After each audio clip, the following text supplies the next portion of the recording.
Sa iba pang balita, iniutos ngayon ni Governor Mix Villafuerte ang province-wide checkpoint at quarantine sa mga produktong niyog na papasok sa Camarines Sur.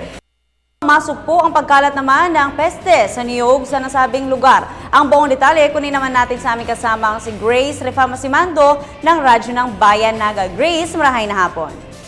Maray na hapon, Princess. Iniatas na ni Governor Mix Villafuerte sa lahat ng mga local agri-office at personnel na magsagawa ng checkpoint at province-wide quarantine sa lahat na cocoa products, lalo na ang mga puno ng niyog o seedlings na ipapasok sa lalawigan ng Camarines Sur upang maiwasan ang pagkalat ng pesteng uang na siyang sumisira sa niyugan sa maraming lalawigan sa buong bansa.